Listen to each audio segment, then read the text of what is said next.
बेटियों का प्रशिक्षण, एक शिक्षाप्रद कहानी। एक दिन सास ने बहू से कहा, बहू मुझे एक बात तो बताओ, मैं तुम्हें इतना डांटती हूँ, कोसती हूँ और बुरी बुरी बातें कहती हूँ, और तू पलटकर जवाब भी नहीं देती और ना ही गुस्सा करती है, बस हंसती रहती है। बहू को तो जैसे सुनाने के लिए कहानी मिल गई। कहने लगी, माँ जी आपको एक बात बताती हूँ। जब मैं छोटी थी तो मुझे हमेशा ऐसा लगता था कि मेरी माँ मेरी सगी माँ नहीं है, क्योंकि वह मुझसे घर के सारे काम करवाती थी।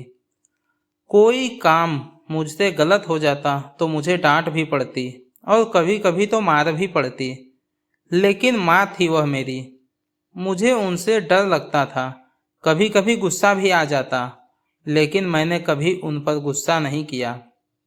यहाँ तक कि जब मैं कॉलेज से थके हुए घर आती तो कुछ देर आराम करने के बाद तुरंत मुझे सारे काम करने पड़ते।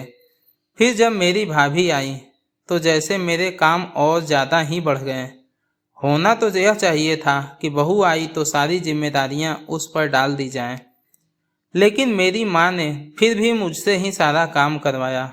कभी कभी तो भाभीियों का काम भी मुझसे करवाएं और कहती, कर दिया करो, कुछ नहीं होगा, तुम्हें ही आसानी होगी जब तुम अपने ससुराल जाओगी। मुझे बहुत गुस्सा आता कि माँ भाभीियों का काम भी मुझसे ही करवाती हैं और उन्हें डांटती भी नहीं। फिर मेरी शादी के 2 दिन पहले मेरी माँ ने मुझे बड़े प्यार से अपने पास बिठाया और कहने लगी, बेटा आज तक समझना कि मैं तेरी सास थी। मैंने तुझे प्रैक्टिस करवा दी है और तुझे बता दिया है सास ऐसी भी होती हैं, लेकिन अब तेरी शादी हो रही है तो आज से मैं तेरी माँ हूँ। बेटा जब तुम्हारी सास कहे तो समझना कि जैसे मैं ही डांट रही हूँ।